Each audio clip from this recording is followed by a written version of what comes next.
Hello, everyone. Welcome to another episode of She Knows Arsenal. Make sure you guys are liking the video, subscribing to the channel, and getting into the chat, letting me know how you guys are thinking and feeling and where you guys are watching from, because that's important as well. I am in Los Angeles, California. If you guys don't know that, that is where I reside. It is 8:30 in the morning right now. It could be 4:30 where you are, or maybe something else. I don't know because I don't know where you guys are at. But on this Wednesday morning, I am feeling a little bit better than I was yesterday about Arsenal's transfers. I feel like yesterday I was a little bit like, what's going on? But now I'm like, okay, it's probably going to be just fine. Probably going to be just fine. Not like anything has actually come out that's made me feel that way, but I just think I needed to sleep on it a little bit. And also realize that I cannot control it. So it just kind of is what it is. I just got an Amazon notification that the stuff that I bought for this young man here is on the way. And that has been what I've been filling a lot of my time with over the last couple of days, is getting him all set up. If you don't know who this is Beckham. You guys can kind of see him there. He is a Chihuahua Corgi Terrier mix that I got from a shelter 3 days ago now. And so, yeah, he's been the majority of what I've been thinking about and doing over the last couple of days. That like I had no ability to like get ready or anything because like I've been just dealing with him. And so this is a good result. Getting to this point where I'm doing the show and he's like laying there asleep. This has been a good result. So, yeah, make sure you guys are also voting on the poll that is up for today's show. We're mostly going to be talking about Arsenal's left back dilemma, or Arteta's left back dilemma.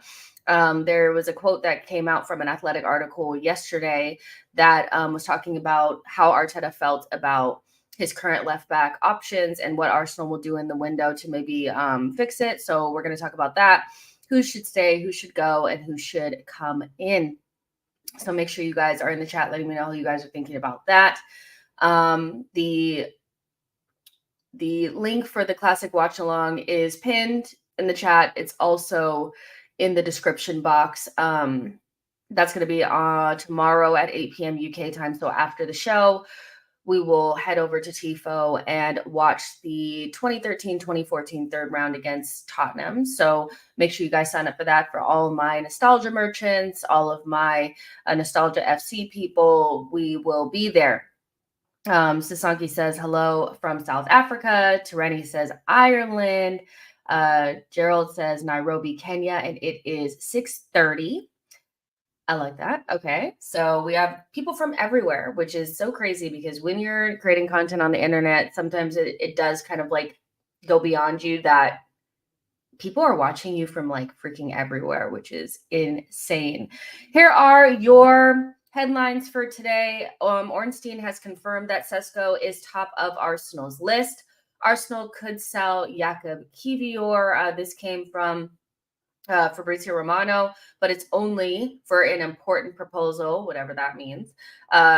Ibrahim Konate and Dio Upamecano will be preferred over William Saliba in defense for France manager Didier Deschamps for the Euros 2024. I don't think that's any surprise. I think he's kind of had a lot of comments about Saliba, not liking what Saliba does. He needs to do this. He's unchallenged at Arsenal, but, it's different for him at France. I'm going to be honest with you guys. I think that this is just, I think the whole narrative on Saliba changed in terms of the French national team once he came back to Arsenal.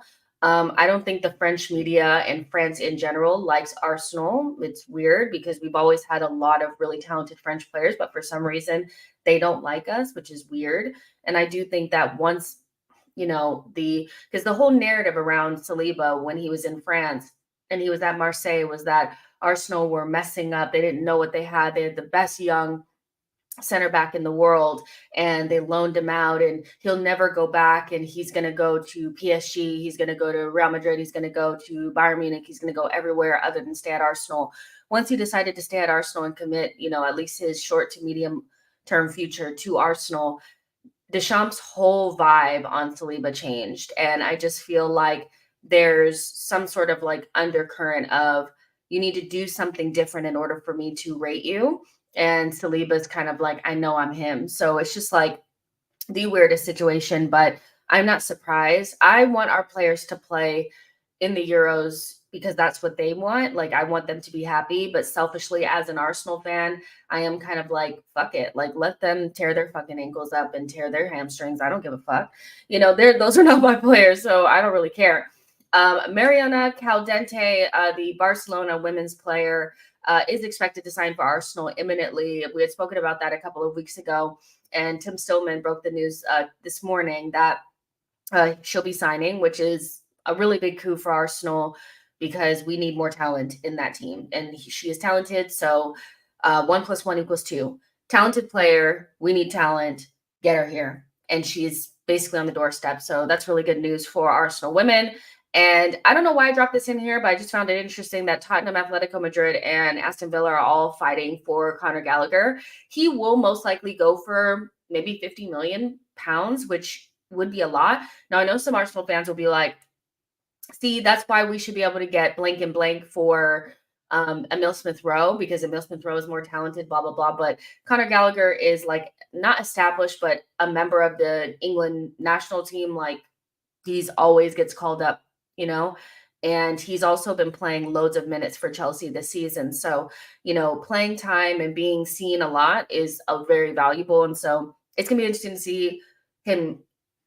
He was Chelsea's captain this season. They'll sell him and see what happens with him. But I always thought he looked much better at Crystal Palace, much more at home. I'm not saying he's a mid-table player, but I do think like the whole Chelsea thing is that he's just not. He's just, yeah, the way that they went out there and bought 115 million Caicedo, 115 million Enzo, that's what Chelsea are all about. They are not about bringing through their English talent. They're about buying talent abroad for very expensive fees, buying, very expensive, like already like established players in the league and abroad, and selling their academy players for good fees. And Conor Gallagher is probably going to fall victim to that. A player that personally I thought was one of their better players this season will probably end up at another Premier League side. It'll be interesting to see whether it's Aston Villa or Tottenham. One team has Champions League, the other doesn't, but one is in London and one isn't. So I thought that was interesting. Let's see what you guys are saying. Boy says, I would take Gallagher.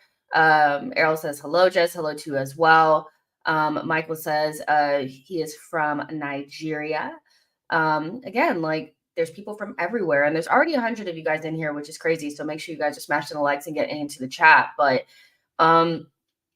before we like really get into things, because we're gonna talk about the left back situation and the quotes coming out from the club around how Arteta feels about his current options. A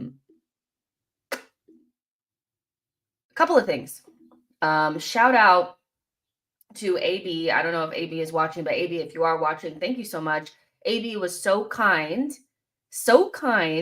and actually bought me 3 coffees yesterday. So like I was telling you guys, if you want to, like, people are like, how can I support the channel?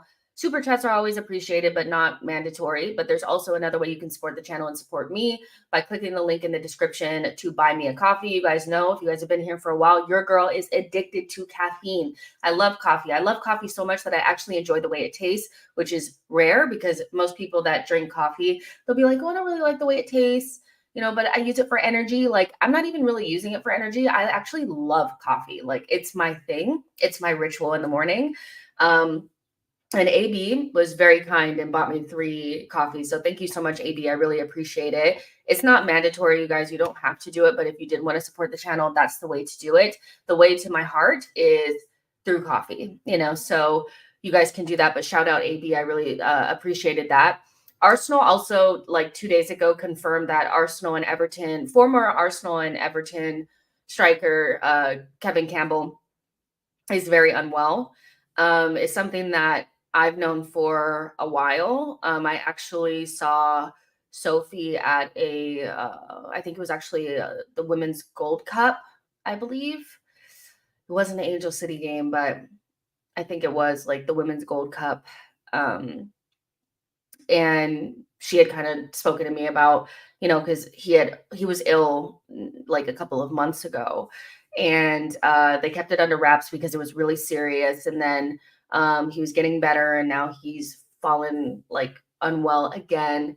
And so let's just send a little bit of love towards Kevin and his family in this difficult time when we're getting this terrible news. Everybody in the fan base loves Kevin.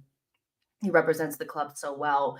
He's such like a spirited and energetic and boisterous personality amongst Arsenal personalities. And we miss him because he always has like the best tidbits. He's so funny. He's one of the first like big people I had on my channel when I first started, and he was just so sweet to come on and talk to me and and support me in the channel. So beyond the fact that he's like an Arsenal, like a former Arsenal player, and we love him, he's also just a really nice guy. And so sending love to all of his family, everybody that knows him, and also just himself in this time where he is not doing the best. So hopefully we get some better news sooner rather than later. So yeah, let's go ahead and jump into the Arteta's left back dilemma. So we've spoken about this several times, just about what kind of defender needs to come in. Nobody really wants to talk about defenders because it's not interesting. It's not fun. You want to talk about what's going on further forward. And since Arteta has come into the club, he's signed like a shit ton of defenders. Pablo Mari, Cedric, like Tamiyasu, Gabriel, Zinchenko, Kivior, Timber, White. He signed a lot of defenders. And a lot of our resources have gone to defensive players, DMs, defenders, whatever, goalkeepers. And so this summer is supposed to be attack. We're supposed to go get the attacking players. But in typical Arteta fashion, a defender has been earmarked as an important priority for this window. And I actually agree, because I do feel like the left back merry-go-round is not really working. So when we talk about versatility and having all these options, personally, I think it's less of having all these great options, and it's more we have players that can do bits of things, and we have to find the best of, this is not going to sound the best, but like the best of the bad bunch. Not that they're bad players, they're all really good players, but we have to figure out who's going to like mitigate the most risk, or who's going to give us the most stability. But ultimately, every single one of our options have very clear limits to their game, are not all weather players. We're always going to have something that doesn't quite feel right. There's availability issues with more than one of them. And so right now, personally, I feel like we have two fullbacks that actually like I feel personally comfortable with, and that's Timber and Ben White. Ben White and Timber, I know we haven't seen Timber play that much, but he's clear in my mind. Like, he's clear in my mind as somebody that is going to be good, is going to elevate us, is going to have the well-roundedness to his game, where we're not going to be like, well, we need to get more attacking, we need to be more defensive. Like, he's going to have all of those things available to us, kind of similar to Ben White. Ben White has some gaps in his game, defending out wide, whatever. But on most days, he's going to be able to give us the 7 out of 8 performances, and he's not going to lack so much in attack or lack so much defensively that we're going to need somebody else. That being said, both Timber and Ben White are going to play on the right-hand side. And I've been saying this so many times, and people just kept fighting me, and I'm just like, use logic. Does logic tell you that we bought Timber for the left-hand side? No, it just worked out for us because Arteta was probably looking at his options and was like, I don't like anything, but Timber is the most technically sound, can play with both feet. And so I'm just going to plop him over on that side, especially because Zinchenko's wasn't fit at the time, right? And so there was a quote that had come out in that same article from The Athletic, I believe, that we had kind of went over yesterday in terms of like midfield. If you guys want to talk more about midfield, that show was yesterday. It was pretty long, so get a snack and something to drink before you watch it. But we basically just talked about the midfield options that are not available and what we need to do in order to improve midfield. But in that same article, there was also a little bit about left back. And basically the quote is that left back is another area of focus for Arsenal. Now, again, if Timber was bought for the left, why are we still focusing on left back? He's perfect. Just plop him in there because he was never meant to play left back, you guys. None of the existing options convinced Mikel Arteta. So the current options are Timber, Tomiyasu, Kivior, and Zinchenko. The return to fitness of Jurrien Timber provides another alternative, but the club are continuing to monitor the market for a specialist. And we also spoke about this yesterday about bringing a couple of specialists into this team won't hurt the versatility that much. I think versatility can also be a little bit of like an excuse for players to be kind of not that great at a lot of shit, you know? So versatility is like when you can do multiple roles at a high level. You know, I think somebody like Declan Rice is very versatile. I think if we chose to play Saka in another position, he would be considered versatile because we know that he can play. If we plopped him on the left center mid, right wing, even if we put him left back, we know that he could play it at a very high level. We have some players that we kind of call versatile, but do we actually think that they're that versatile? Are they really good at multiple roles, or are they just kind of all right at a couple of different things, right? And so it won't hurt to get a couple of players in the team that just do one thing really well. That doesn't take away from the versatility. We still have players that are versatile that can do multiple things. We know Ben White can play center back and right back. We know that Declan Rice can play further forward or a little bit further back. We know we can put Saka anywhere. You know, we know we can put Trossard in multiple positions. We know Kai Havertz can do a little bit of versatility. But whatever striker that we bring in kind of just needs to be a freaking striker. Whatever midfielder we bring in, if we bring in a midfielder, needs to kind of just be a midfielder. And when I say that, I mean somebody who's going to receive the ball and midfield the fuck out of that. You know, he's just going to need to listen. Like I watched the U.S. women yesterday, and I know some of you guys don't care about women's football, but just stick with me for a second. That team has lacked midfielders for so long. When I say midfielders, I mean people that are going to receive it on the half turn, people with multiple like layers to their game in terms of passing and carrying and being calm under pressure in central areas, somebody that can unlock defenses. A player came on the pitch yesterday for the U.S. women's national team named Lily Johannes. She's 16 years old from Ajax. She had all of it. She had all of it. It was like, oh my gosh, this is a player that we've been looking for. This is the player that we've been looking for. And everybody on the timeline was saying a midfielder that midfields. And it's like a term that everybody that doesn't have that player in their team or wants that player in the team, we all know what we're talking about. A midfielder, somebody that just midfields, not somebody playing second striker, not somebody that's just whatever. Like, we need somebody that's going to grab the game by the scruff of the neck and actually create for their teammates, you know, receive the ball off of defenders, control and dictate the game. You know, it's just that simple. And so bringing in a midfielder that can do that and also bringing in a left back that just is a really good left back would not hurt us. It really wouldn't. You know, we have center backs that are playing left back right now, and we have midfielders playing left back right now. And if you put both of those two together, if you put Tomiyasu and Zinchenko together, Kivior and Zinchenko together, you probably get the perfect left back for us. But having one or the other just feels very limiting. There's certain points in the game where, you know, Zinchenko's doing good things, but then he gets, you know, burned at the back.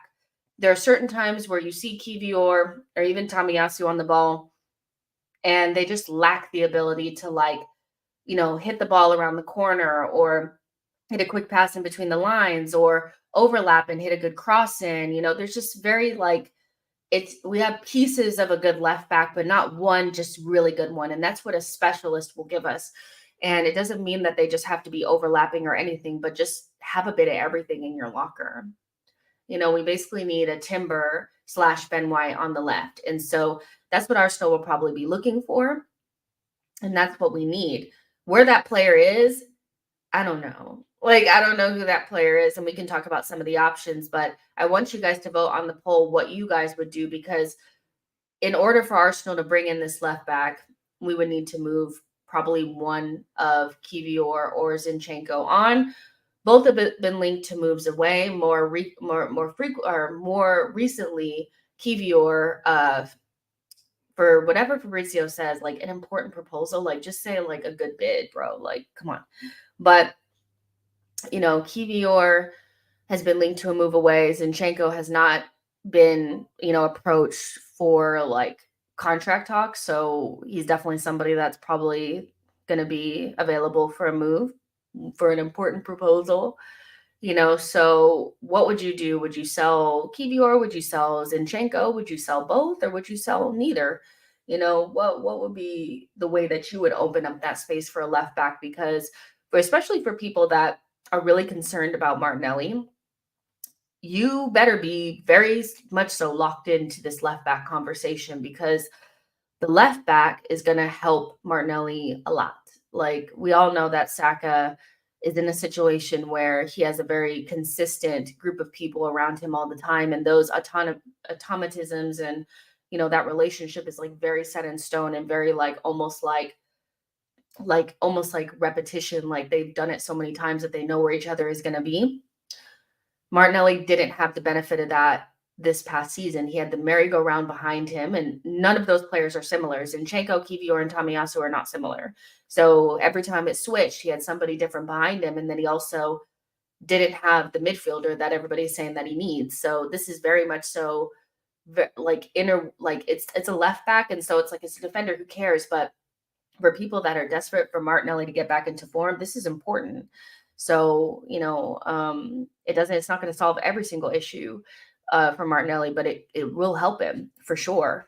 So yeah, Mr. Happy says left back, not even a big issue. We're creating issues here. Edo needs to focus on CM and another forward.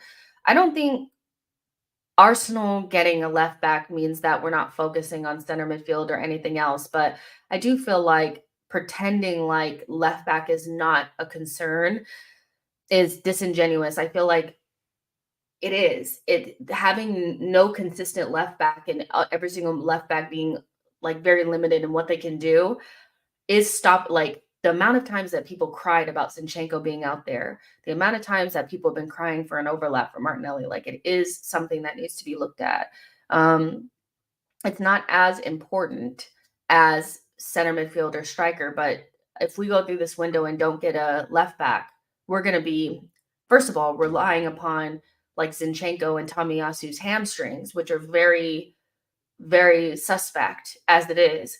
Then you have Kivior, who to me has very good moments and very bad moments, but still, even when he's playing really well, lacks the ability to really create from that position or add some dynamism or an overlap.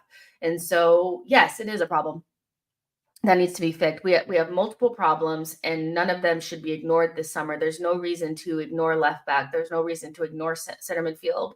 And wanting a midfielder doesn't necessarily mean that talking about left back is going to stop it from happening. I don't know how anybody can see that left back is not a problem, or at least something that needs to be looked at. Chris says, we don't even have a genuine left back. Zinchenko is a midfielder. Tommy's a center back. Timber's a center back, right back, and Kivior is a CB. Like, so many of not like so many of the mysteries around the left back, like we call it versatility and having options, but that's like, how it's like a salesman will always like sell you on something and make it sound better than what it is. How it's been like, oh, we have all these great options at left back, and like if you want to be more, incisive, you want more incisive passer, more creative passer, put Zinchenko in. If you want to be more secure, put Tommy in. Yeah, that's cool, but like for the most part, at the back, you have two fullbacks, that are the best fullbacks that you have, and you don't really chop and change that often. Maybe in like mid game or something like that, where like you need a little bit of something different in a pinch. But for the most part, your fullbacks are kind of the same and need to be good at a lot of different stuff. I think fullback is a position where we don't actually need all these like different tools. We need somebody that has all the tools, you know. So, but I get how they pitched it. You know, it's like if you want to do this, you want to do this. We have all these options. It's so good. It's so versatile. But ultimately, every time I watch, you know, Tommy or Kivior play left back, I'm thinking they're so stiff. And when Zinchenko is, it's like you're just holding your breath. So, yeah, we 100% need a left back. So, yeah. And then we don't have to do it anymore. You know, buying Kivior, and buying Zinchenko, and still feeling like Timber is your best left back option just shows you how poorly we bought in that position. This master, like jack of all trades, master of none kind of thing. Versatility is not a jack of all trades, a master of none. It's a player that can do a lot of good things at a high level. That's not what we have at left back. We have bought poorly in that position. We bought Kivior thinking he could do a Ben White, and he hasn't really caught onto it that well. Tomiyasu is always injured, and Zinchenko just lacks the defensive, awareness to play at the level that we're playing at now. So that's 20 million, 25 million, that's 55 plus another 25. What is that, like 80 million on left backs, and none of them solve our problems. So just buying somebody that can kind of do it all and is a specialist, we won't have to buy another left back for years, and we can just focus elsewhere. But some of the repeat conversations around left back and DM and things like that is because they're not just sticking with one player or buying one good player just to solve the problem.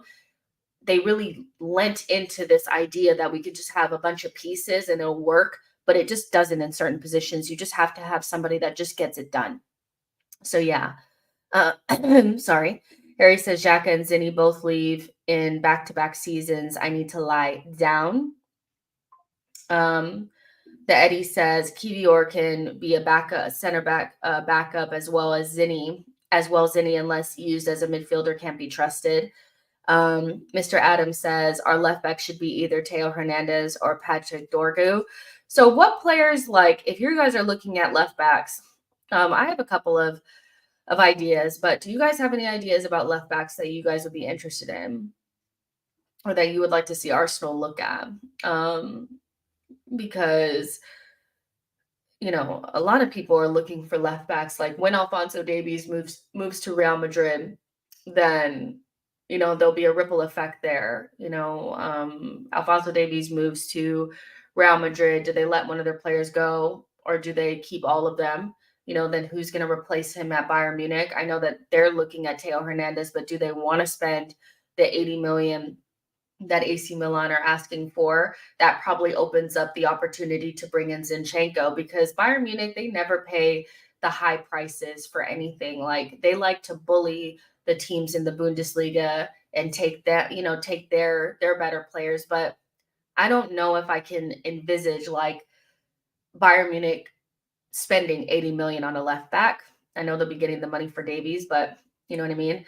But maybe they do, maybe they don't. If they don't, and maybe company goes and gets Zinchenko, then maybe we could get somebody like Teo Hernandez. Or there's also Miguel Gutierrez from Girona. Like that's a player that I haven't watched a lot of, but from what I've seen from him and his numbers, he creates a lot of chances. He can overlap, he scores goals, he does all the things. He's basically like a more robust version of Zinchenko, a more defensively solid and well-rounded Zinchenko. And I don't really want Arsenal to give up that ability to create from deep at left back. Like I would hope that whoever we bring in still has the technical level. Like we don't want to go all the way back to a Tierney, somebody that's just tearing up the side, but also when you have that player that can get into those advanced positions and make things happen in and around the box, equally, they need to be defensively competent going the other direction.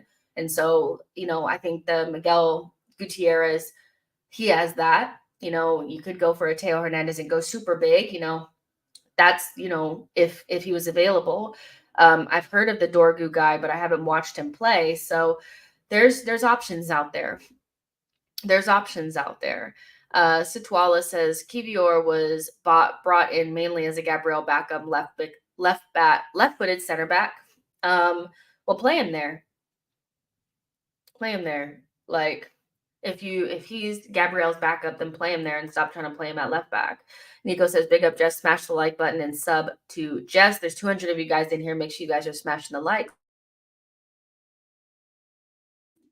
Let's see. Michael says, "I push back on the narrative that we purchased poorly in left back. I simply think we bought them at a time where we weren't challenging for the league. We outgrew them, and we need to take the next step." Fair enough. Tabuki says Miguel Gutierrez at Girona, who we mentioned. Boy says get Hato before Bayern do. Hato is also somebody that we've spoken about quite a bit. Mr. Happy says Arteta ain't buying a left back though. He will sign a hybrid left back, center back, or someone who can play both sides. Tereni says, hear me out, get Madsen from Dortmund. I think he's at the perfect place for him, if I'm honest. Like Chelsea fans probably are like, why didn't we give him more of an opportunity? But I do think that he looks like he's right at home at Dortmund. And one thing about Madsen that I don't particularly love is I think he has so many good tools going forward and stuff like that, but he's incredibly short. He's like 5'6".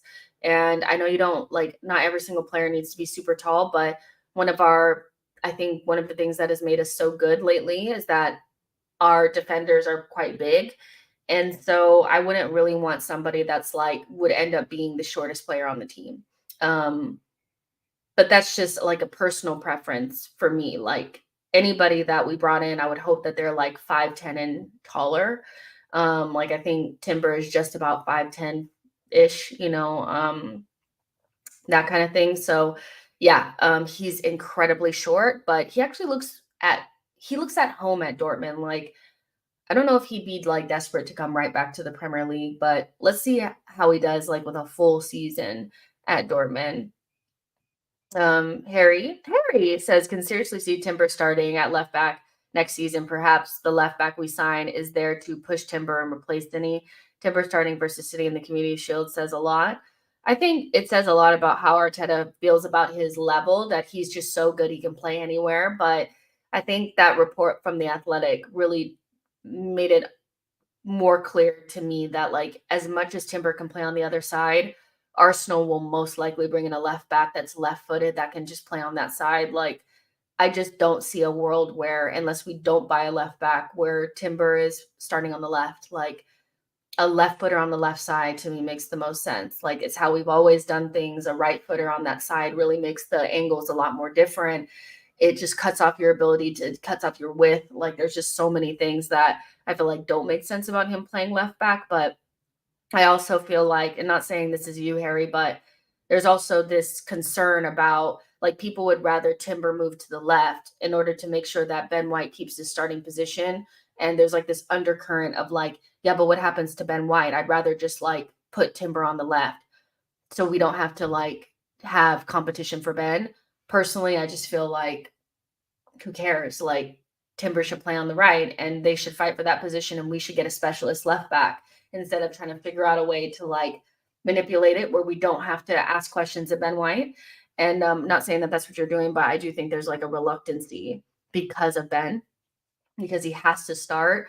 I don't think he has to start all the time. I think we should have a couple of options, at left back that are not so limited. Ben White and Timber is great right back depth, and right-sided center back depth. I mean, Ben White could also play right-sided center back and Timber can play right back, so Saliba can rest. Like it gives you so many more options.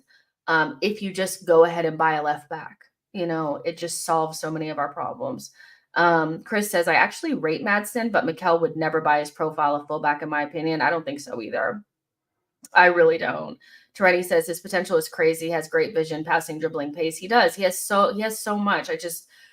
I don't think Arsenal would go after him. We know what Arteta likes. He wants more of the center back, left back. And actually, I don't think it doesn't work. I think the problem is that like we don't have a problem with Timber being a right-sided center back, right back, because he's just so technically gifted and so good on the ball that it doesn't feel like you have a stiff center back playing in a fullback position, but it does feel like that with Kivior and Tommy. So with Hato, it wouldn't feel like that. I don't have a problem with the hybrid if the player is not stiff as a brick.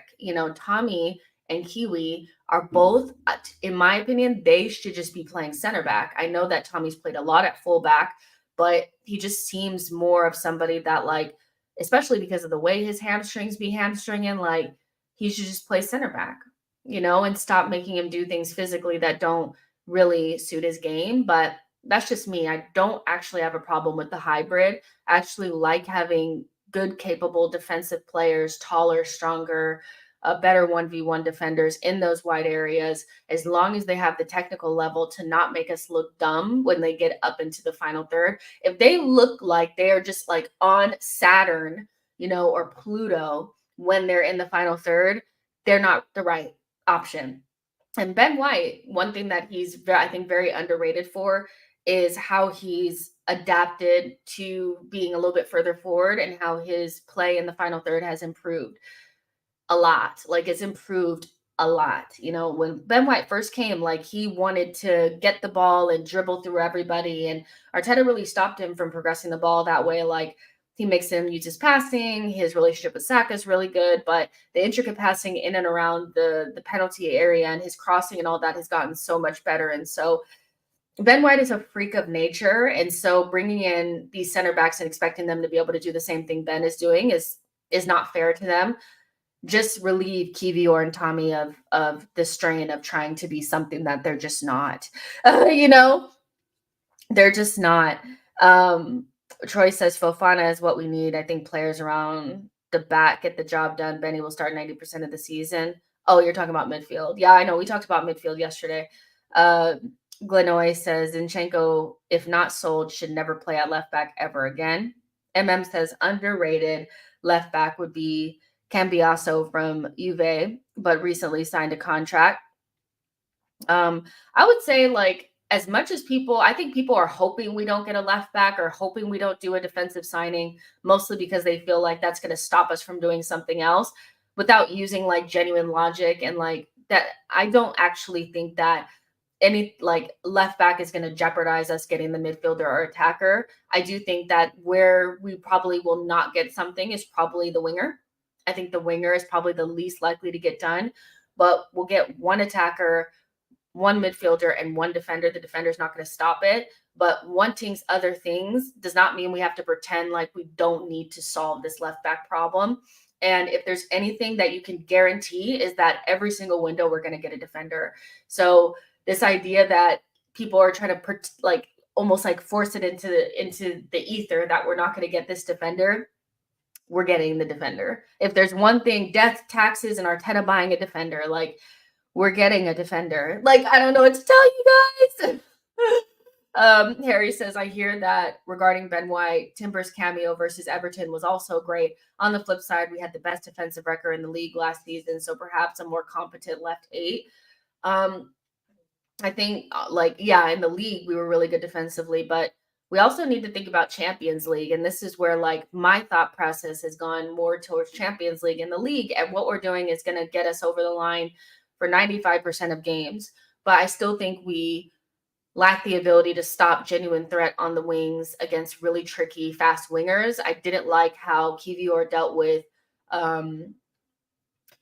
Sane. I don't think that we would have any sort of ability to even try to stop Vinny Jr. Any tricky wingers, we're cooked. We're done. Like, even Leon Bailey gives us a hard time. He's in the Premier League. Like, there is a little bit of like that 1v1 defending, that like solid in wide channels that we need to have like down pat. Like, one player that definitely does not do well once they're pulled out wide is Saliba. And so whoever is on his side is going to have to be a really good 1v1 defender if they decide to put a really good, tricky left winger on that side. And that's where I feel like the step up needs to come. You can play Ben White in almost every single game, but there is like in the Champions League, in order to like really put yourself forward in those games, you have to be willing to risk a little bit more. And so your players have to be better 1v1, especially defensively. They have to be able to win their battles 1v1 in wide areas going forward as well. And that's where Arsenal, I feel like, are a little bit lacking, is in wide areas defensively 1v1. We can get got at against like the better wingers, where we don't have the best 1v1 defenders in those areas, unless it's like Tommy or Gabriel, who both are on the same side. And then you have, our wing forwards, like, can they create chaos on their own in wide areas? I feel like that's the next level for us. So it's not really about the Premier League. I know that there is like a concern around like, well, what's going to happen to Ben? But having a competitive 11, having a competitive squad is not going to stop Ben from playing games. And like, I'm just not going to ignore the fact that when he gets pulled out into wide areas, he's really not the best defender. And so what is that going to look like against some of the better attackers in the Champions League? We didn't even come up against some of the better ones, and we didn't look the best, So for me, it's about Champions League, making sure that we have the best possible squad going into next season, trimming some of the fat, and the players that we have are not just jack of all trades, but master of none, kind of all right at everything, but not really that good at anything, but actually offer top quality results. And to me, that's like Ben, Timber, Gabriel, Saliba at the back. Tommy, kind of, Kiwior and Zinchenko need to be looked at. And then, we can talk all day about what we're lacking in midfield and attack, but we don't have time. So yeah, I still think it needs to be looked at. If we had, like, let's say we had, instead of what we have now, we have, like, let's say what we had this season, we had Ben, Tommy. Is this what people are saying? Basically, like Ben, Tommy, Kiwior, and Zinchenko, that was just fine. Don't really need to do anything there. Just keep it the way it is.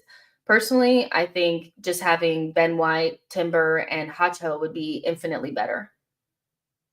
Infinitely. Less people, but more talent, more true versatility, meaning that you can actually play on both sides or actually play in multiple positions at a high level. And you up the athleticism, you make sure your players are more well-rounded. Like, that's better than what we have. I would love to go into next season with our fullback options just being those three. I would take that over the thing that we had going on this season, where it was like, yeah, you have Ben White, but everybody else is kind of a mess on the other side. So yeah. MM says Saliba voted third for player of the season at Arsenal. He's such a good player. Like, I just love Saliba so much. Like, he's the best. Lenoy says, my big drawback with this manager is that over the 41 2 years, 4.5 years, he still hasn't learned to utilize the squad that he put together. I put it down to arrogance. Let's see. Making sure I'm just not reading the same people. Tereni says, I think Ollie Watkins would be banging for us. We're not getting Ollie Watkins. Like, why would he leave Villa? He's going to be in Champions League. Why would we buy him? Like, we're not going to get him. Like, we're not going to get him. Like, I won't even think about him, to be honest.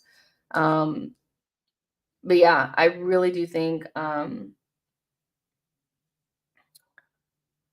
sorry, I just had to scratch my forehead. But yeah, I'm just looking to make sure nothing else came out. But I would definitely buy like a left back or something, a specialist for sure. Let's check it. Let's check the poll. Let's see what's going on the poll. What are you guys saying? So 51% says sell Zinchenko, 10% says sell Kiwior. 29% says sell both, 10% says keep both. So basically it's either sell Zinchenko or sell both. I'm open to both, to be honest. Like, with Kiwior, we kind of spoke about this the other day, but Arteta really didn't use Kiwior until he had like no other options. And then the minute somebody else could walk on one leg, he dropped him again. And this is one of those situations where I think Arsenal need to decide whether or not they're going to keep Kiwior and not play him. So for people that are like, well, if we just play him a left center back, it'll all be okay. How many times do you think Arteta is actually going to trust Kivior to start over Gabriel? What is the likelihood that Arteta is going to trust Kivior to play any game over Gabriel? I really don't foresee many times where that'll happen. Kivior, even last season, like not last season, but the season prior, Arteta didn't play him at all until there was like no other option. He had exhausted the Rob Holding so long. Like, think about that for a second. He had Kivior that at that time wasn't even really playing left back. He only really played him after the league was lost and he started playing him left side of center back. This season, he maybe played left side of center back maybe once, but the time that he did play, he played it at left back when there was nobody else available. So under more pressure, expected to win the league, expected to go far in the Champions League, expected to, really do well in cup competitions. When is Arteta actually going to trust Kivior to play left-sided center back? And is whatever time he's going to be given going to be worth potentially losing more of a fee on him the year after? As every year we keep Kivior more or longer without playing him, the more he depreciates. So this is one of those decisions where I'm looking to Arsenal to be either like, well, if he's going to play even less than what he played this season or the same amount, then it would be probably worth it, especially if you think if Timber is fit, right? So for, people that are like Timber will play on the left, if Timber is fit and all the minutes that Kivior would have gotten would have went to Timber anyway, and Arteta doesn't trust him to play left side of center back, and he'd rather play Tommy there because I feel like he'd even play Tommy over him in that position, then this is the right time to sell Kivior before we lose too much on him. Because every single season that you let him rot on your bench, we lose more on him. He costs about 25. We'd be lucky to break even on him at this stage. So this is one of those situations where I am looking at Arsenal like, okay, are we just going to keep him around for shits and giggles? Or are we going to cut our losses on a player that I think I would feel very confident saying that Arteta doesn't rate that highly, based on the lack of minutes, the lack of trust, the only playing him when it's like the end of the road. Both seasons have been the same. He's only played him when he's exhausted every other option. And the minute somebody else was fit, he dropped him again. So Kivior is somebody that in like also with Zinchenko that I think we should probably move on, especially if we're going to bring in another left back. The team needs to be so much more like, it's not about having just a big squad. It's about having more quality than quantity. I think we have a lot of people on the bench. Like when we looked at our bench at the end of the season, we're like, oh my God, we have all these people, but did we really have a lot of quality on the bench? Some players were just there in name. Like, oh, it's nice to have this player on the bench. Oh, we have Zinchenko and Jesus. Is this actually true depth, or is it just like names and like it's not El Neni, So for me, I'd rather have like a really good 16 to 18 players, not 20, 22, 23, 24, but 16 to 18 with that can actually contribute to the season. And so is that Kivior? Especially if the next summer we're going to be looking to sell him because he won't play. He'll be itching to go. And the only thing we're going to be getting is loan offers. Why not move him on now? Move Zinchenko on now. Just do it. Let's see. Blank Face Killer says, I told you guys, trusty Kivior, Renarson, Marquinhos, they were nothing buys by a director of football who is clueless. Trusty was always bought to sell on for a fee, so I never really count Trusty, and I don't know why people do, because if you read any of the information on him when we bought him, the plan was for him to, he was never going to play for Arsenal. It was always an opportunity to sell him for more. Kivior probably is the one that stands out to me. Renarson was just like a huge mistake goalkeeper-wise. They trusted Inaki Kanya, and it didn't work out. Marquinhos isn't hurting us. Like, he costs like 3 million, and he was only really given to us as like almost like a make weight to like create a relationship between us and that club. So 3 of those don't count in my opinion. Kivior I can see, and like personally I feel like some of these, it's like people throw these in here and I'm very big on specificity. I can think of many reasons to think that Edu is not that great at his job, but I don't just throw anything out there and use it as a stick to beat him. Trusty, Renarson, and Marquinhos all together cost us about, let's say, 6 million, 5, 7 million. They're not hurting our bottom line. None of like Marquinhos was never really in the team. Renarson was probably the most damaging because he like his lettuce hands, like we went out of I think the Carabao Cup because we played him, but like realistically, we were never beating City anyway. So for me, it's like let's make sure we're specific about what we're actually mad about because being mad about Trusty when we know that he was always bought to just make a profit. Like he was never going to be brought into the first team. He's not really hurting us, is he? It's more the Kiviors. We bought him. Like, what's the plan with him? Fabio Vieira, got to look at that. We spent 34 million on him, and he's not really integrated into the team. Eddie Nketiah, why are we keeping him so long? Those to me are more valid than Marquinhos, who cost like two million. Like, let's be specific. And if that's a specific gripe for you, Marquinhos is just he's somebody like Marquinhos. I always make fun of it because it's like, how could you go to Brazil and just bring that guy back and not bring any of like the superstars back?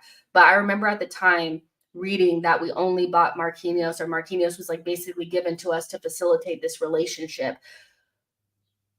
What relationship has been built? I don't know, because but listen, I think Edu is I think he's blackballed in Brazil. Like he just has to be. Like the fact that we haven't gotten any of these Brazilian wonder kids, like not a single one, is actually outrageous. But yeah, like yeah, like it's just crazy. Um, but yeah, I have like literally no problems with the Marquinhos or Trusty deal because I knew what those were before like they even really happened. Chris Fraser said, I agree with you, Jess, but the question remains, did we even buy, like, why did we even buy Kiwi? Or Mikel hasn't seemed to trust him from minute one, only plays when absolutely necessary by player Mikel will play. And like, listen, I'm asking them same questions. I'm like, if Arteta does not trust Kiwi or enough to play him over Rob Holding, like I asked that last season, I was like, why is he not playing Kivior over Rob Holding? It makes no sense. Oh, it makes so much sense because Rob Holding, he's played before and he's experienced, and Kivior just came in. It's like, no, like just playing. You spent 25 million on a Polish international player that was playing in Serie A. Like, if you can't play a 23-year-old in our team right now when Saliba gone down, but you're playing Rob Holding, something's not adding up. Then you start playing him once we basically lost the league and he looked all right. Then the next season rolls around and we don't see him until once again we have no other options and he's playing left back. So I think if I was available, Arteta would have played me over Kivior. Like he doesn't. I know people get mad when you say stuff like, I don't think the manager rates him because you're like, how do you know? And I'm like, I'm just saying, without actual true information, if I was just looking at it from the outside, I would say it doesn't look like he rates Kivior that highly. So should we just sell if AC Milan is willing to spend 15 to 20 million on him? Yeah, because next summer, when we get ready to sell him after another year sitting on our bench doing nothing, they will be offering us loans with options to buy for 10 million. So while he's not like a total dud, on the market, maybe you want to sell him on, like, and I know people are going to say things like, well, we need this big squad. And I'm just like, a bloated squad is not a good squad. You have to look at the players that are on there and say, what are you actually going to contribute? Are you like, if you're not there, what are we actually going to be missing out on? If we buy a left back and Timber's there, what's the point of keeping Kivior? I'm genuinely asking because Arteta is never going to trust him to rest Gabriel. And I believe with my heart that if Gabriel were to get injured, he would look at Saliba and Ben White first, and then he would look at Tomiyasu and Saliba next. And then he would go to Kivior. That's what I believe. And if I was fit, he would do Jessica and Saliba. Like, like he's not gonna play him, bro. Like, he's not gonna play him. Like, it's crazy. He's not gonna play him. Boy says should be more than trust. The manager should want to play 18 of the players in his squad.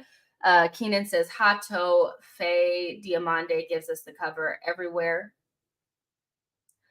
I would rather move Zinni, Tommy, and Kivior. Now we have interest and can get full value. Otani asks, is Arsenal not buying much in Brazil because of unusual player ownership structure plus agent fees? Honestly, I don't know.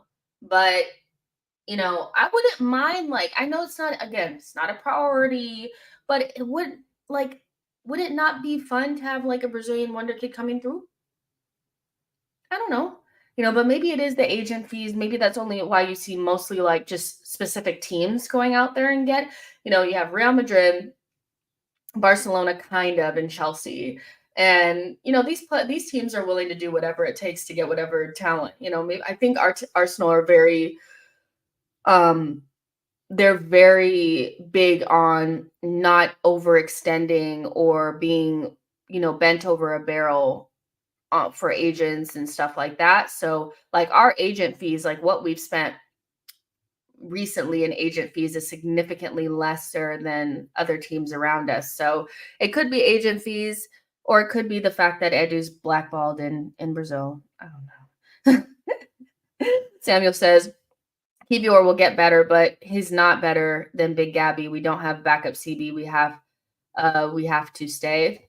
Yeah, Kivior, I don't know how Kiwior gets better from the bench, So again, like it all goes back to if Arteta doesn't trust him, then how is he meant to get better? And if he's not going to be trusted and he's not going to be able to get better, then why are we keeping him around?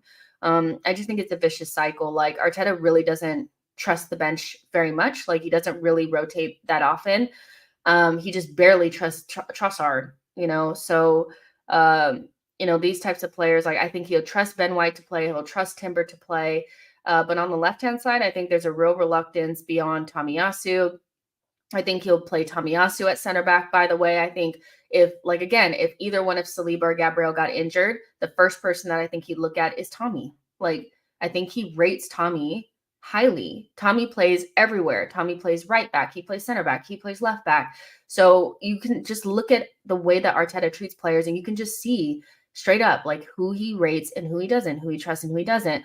Kivior, the idea that he can get better from the bench doesn't it's not going to happen. He's just not it's not going to happen. So move him on because again, like as we don't need him if he's only going to be able to contribute the odd, to an odd cup game. You can play somebody else there.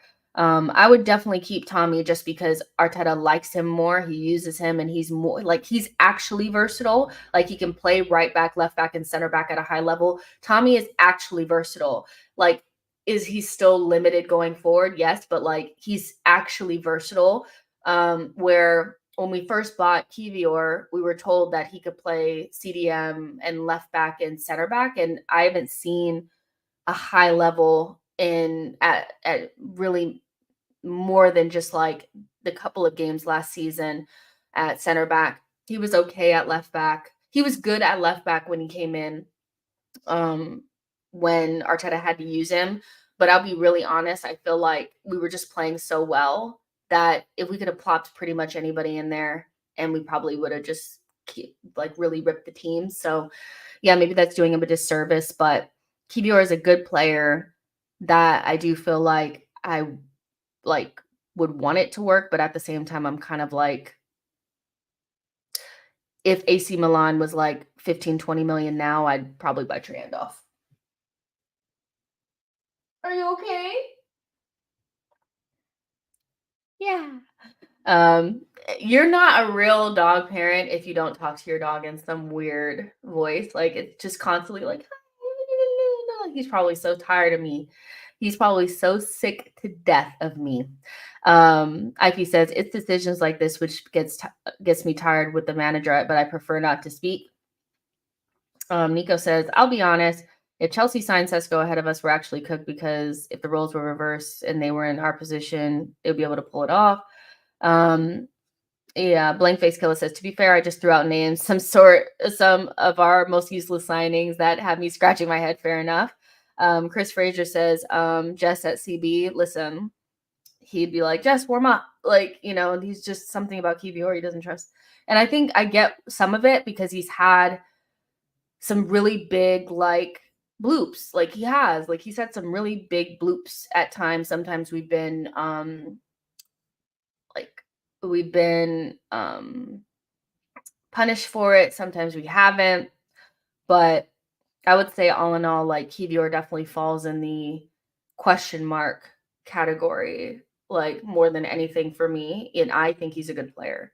Um, so yeah, Glenoy says, I have a question. Isn't Arteta part of the decision process on transfers? So how can he re-sign and sign these players, then don't trust them? Seems laughable to me.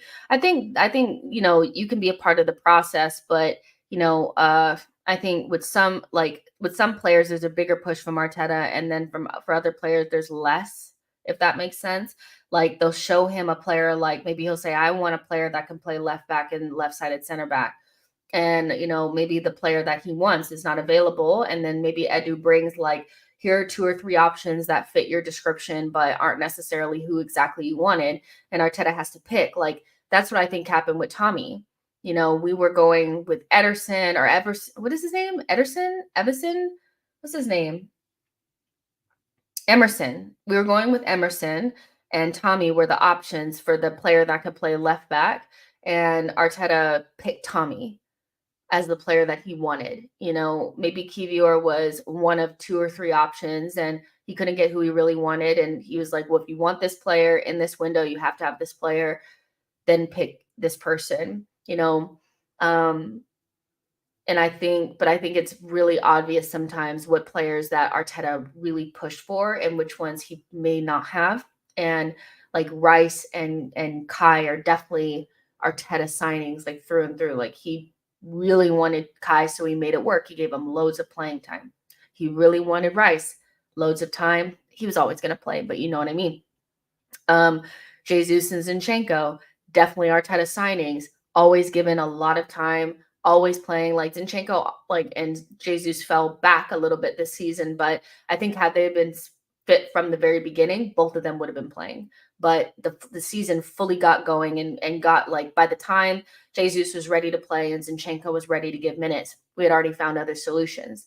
You can just tell Ben White and Arteta signing, he pushed for him. That's who he wanted. Raya, but there are players like Trossard, who we know was a suggestion from AirPod Albert. And so Arteta really wanted Mudryk. He didn't end up with Mudryk. He got the second, third, fourth option, whatever he was down the list. And so Trossard is not really somebody that I think Arteta loves. He likes him and he's using him. And, he got to the point where he was like, fuck it. Get out here, Leo. Come on, play. But there's a period of time where Arteta actually, like, unprovoked, was choosing Eddie Nketiah over Trossard. Like, you know what I mean? So I think just the way he treats certain players, the time that he gives him, the nurturing, the way he speaks about them, the amount of playing time that they get, the amount of times that he'll try him in different positions to see if it works, you can tell the players that he's like, this is my player, and which ones are not. You know, that's kind of what I think. So I think they can all be involved in the transfer process, but some are more like options picked because there wasn't like exactly the person that Arteta wanted, and others were like, this is the player we're getting because this is who Arteta wants. But all of them Arteta has to sign off on, but that doesn't mean that Arteta's like jumping for joy. Um, so yeah. R says Arteta never trusts anybody but the starting 11. I think it's like, I don't think it's just the starting 11. I think it's also like 2 or 3 other players, like, because when like Jorginho wasn't necessarily in the starting 11, but he trusted him.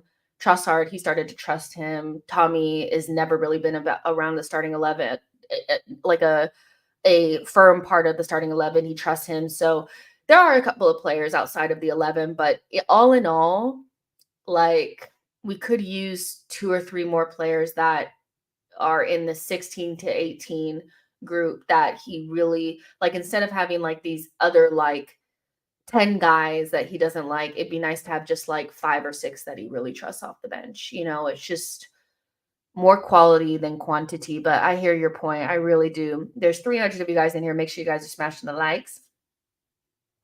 Make sure I'm not running out of time. Let's see. Blaze says, I would like to see center back pairing of Justin Saliba. He'd be doing all the work. I'd just be back there yelling and pointing. You know, when you're like not really that good of a player and you like make mistakes, and the first thing that they do is start pointing and like telling people what to do. That's what I'd be doing. I'd be like, Saliba, go catch him. Go. Come on. Rice, come back here. Help me. Like, but the one thing I will do is I'll pull you down and get a card. Like, that's the one thing that's going to happen for sure. Let's see. Rookie says, David Ornstein recently said Arsenal are to tackle the youth market 2025. Well, get to going, get it going. Like, what are we waiting on? No, but I think that's why we hired that guy from Real Madrid. So that we can start, but like, let's go. Like, what are we waiting on? So yeah, Keenan says every manager needs 3 CBs that have no problem starting. Kivior isn't up to the level. Our Leela says unless he views the benches to be 99% ready, they will not get minutes. Rotation is not his strong suit.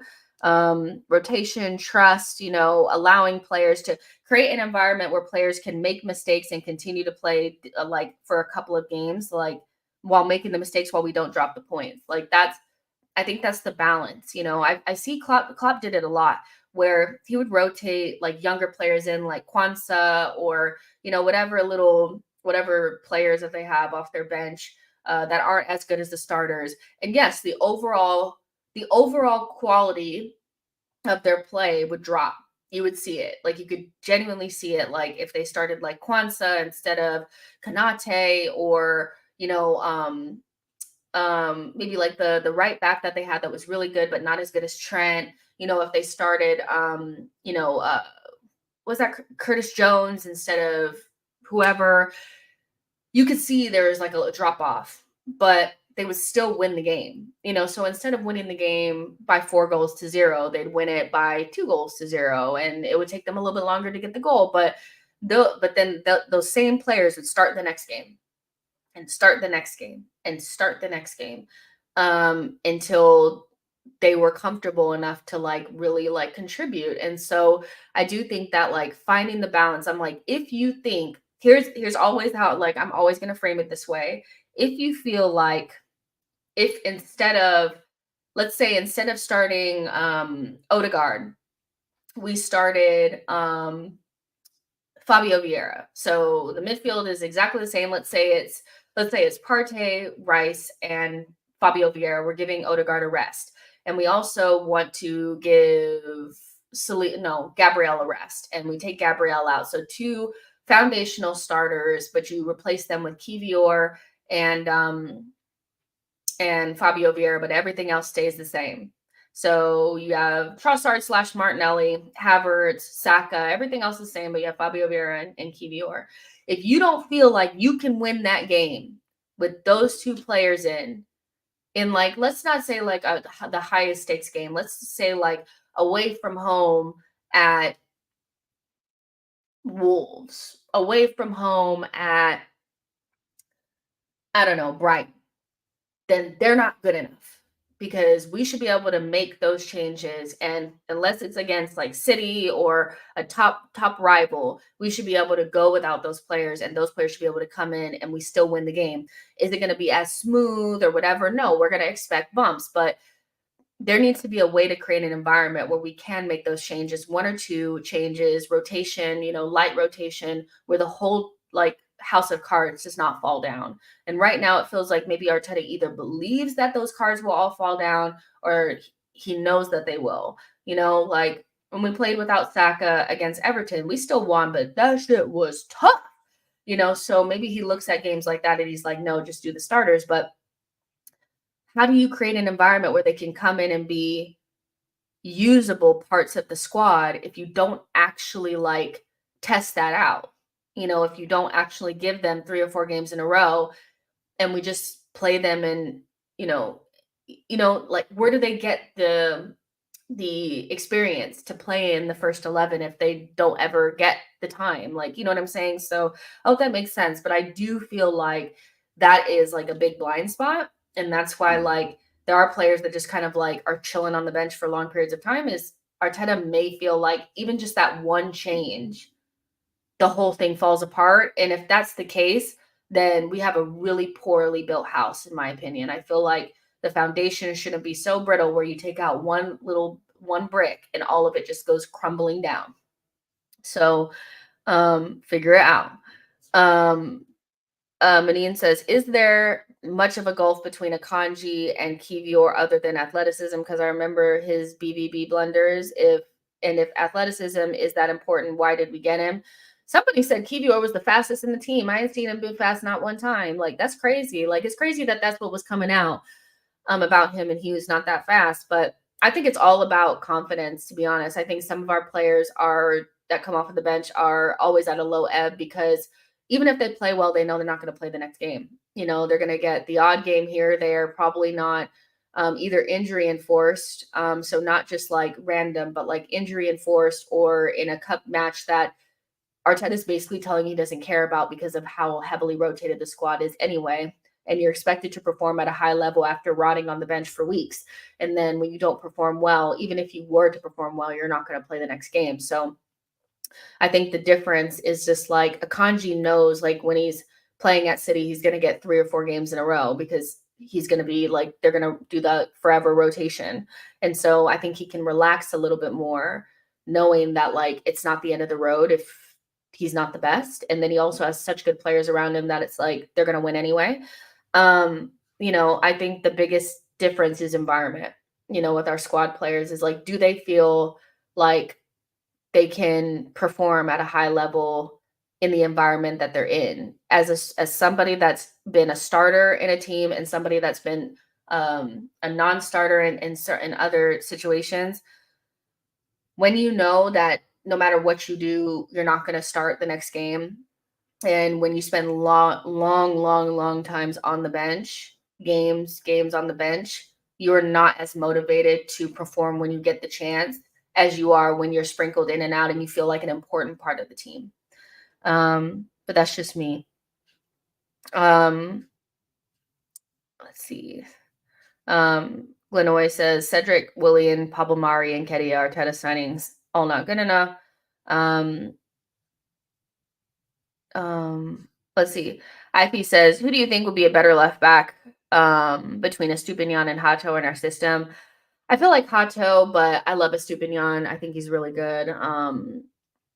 He has, I think, some injury issues, but I would take Estupinian. He can invert, he can overlap. He's the type of left back that can kind of like do it all, if that makes sense. So, and like at a high level, overlap, can contribute to in the final third, good crosses, invert so he can pass through the lines, can carry the ball, can defend pretty well. So I like personally I like Estupinian, but I think Hato is probably the better option for us. But I would take either, because both of those options are better than what we have now. So yeah. Let's see. Arca says, I mean, when you play a positional system, it requires players to do specific roles. Look how much Pep doesn't play players who can't fulfill their role in the system, even Barca and Bayern. Let's see. Rookie says, Klopp thing, the system isn't as detailed as Arteta system specifically demands things from 2 or 3 players. The rest all just play gegenpress transitional football. Arteta system more like Pep. Well, here's the point. Here's the point then, is that even if you're saying that we're playing positional play in the system, you have to have specific players, then stop buying players that don't fit your system. Stop buying players that aren't going to be able to fulfill what you need. If your system is so specific that you have to have these perfect players in a perfect scenario for things to even just even be able to function, then you need to buy much better. You need to have the best DOF ever in order to be able to get you another Odegaard. So if Odegaard's not there, you have somebody that can do what Odegaard is doing. If you don't have somebody like Saliba or Gabriel, somebody that can identify and acquire somebody that can do those things. But consistently buying players that don't actually suit your system, even though you have like this very strict system that you need to have these perfect players, that's all still recruitment. It's a recruitment problem, because to be running the same 12, 13 players into the ground every summer or every season, but then going into every single summer and not addressing it is kind of like So it doesn't really relieve them from the situation that they've created, you know, where you don't trust Fabio Vieira. You're keeping Emil Smith Rowe around, but you don't use him in your system. It doesn't solve those problems. Like it just really doesn't. So um I don't know what to tell you. But yeah, like it's all about like the recruitment. And I also recognize that Edu and Arteta being so green in their job means that they are learning on the job on how to build a team and make sure that they have enough depth and making sure that they're selling well and stuff like that. But you want to see improvement year on year. I think I'm still waiting to see us sell quickly and make decisions on players a lot quicker and be more decisive and replace well and things like that. But I have seen an improvement in terms of like buying players that work out. I think we have less duds now than we did when he first like came in, but also we've been able to spend bigger amounts of money. So yeah, I think we can always improve on those things and like we will improve. It's just like bringing it all together in a situation where we're expected to win. There's a lot of stress and like a lot of like you got to get it perfect. And so hopefully they are learning year on year on the job because that's basically what it is.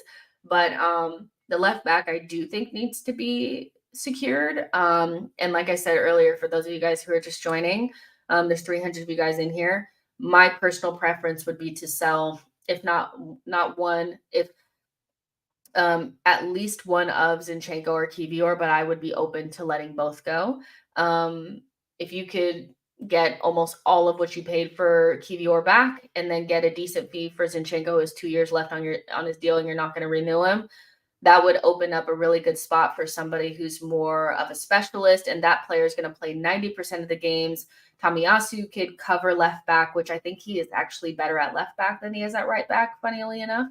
And then you also have Timber that can cover on that side, but Timber is also going to be playing on the right. And I just think that that's just more, that would be a better use of the amount of players that you have in your team, like up the quality, not just the quantity of players, but the quality. It would also open up the opportunity for Ben White to play right side of center back should something happen to Saliba. But you also have Tommy who can do that. So I just feel like an overall group of Timber, Ben White, Saliba, and Gabrielle and Tamiyasu and one other is so much better than the bloatedness that we've had on that left-hand side that doesn't really suit us that well. And I would take Hato in a second. Like, I think he's really talented and would fit us very well. He's athletic enough. He's a good 1v1 defender. He has Champions League experience, I think. No, maybe he doesn't. He doesn't have Champions League experience, but he has European experience. He's been a captain. Like, you play the Ajax way, so you'll be able to play the Arsenal way. Like, he has all that. But I also like Miguel Gutierrez from Girona. I would take either one of them. So yeah, left back definitely needs to be sorted, but I'm really interested to see if they let both of them go. I just cannot see a world where both of them stay. Um, and again, like I was saying earlier, you guys make sure you click the link that's pinned or get into the description box. You guys can sign up and RSVP for the Classic Watch Along for tomorrow. Classic Watch Along of the 2013-2014 third round FA Cup tie against the Scum, Tottenham, where we won. So if you guys want to join that, it's going to be on TIFO. The code to RSVP is Jessica, Jessica, which is my name. And if you guys need any more information on it, you guys can always email me at sheknows@arsenal@gmail.com or get on Twitter and DM me or whatever if you need more information on it. But it'll be at 8 p.m. UK time. We'll push the show back a little bit more just so that like it's going to be like, if you want to join the watch along, we're going to go straight from one to the other. So yeah, but I'm excited about tomorrow and the show. I don't know if Diluted is going to be on the show. Let me see. He hasn't got back to me, so we'll see if it's gonna be a show with Diluted Eye. But yeah, make sure you guys like and subscribe and all that kind of stuff. And just prayers up for Kevin Campbell again. Just he's going through a really difficult time. Prayers up for his family and him in a difficult time where he's unwell. And if you're just joining, you guys could just go back to the beginning and watch from there. Yeah, Love you guys. See you guys in the next one. Bye, guys.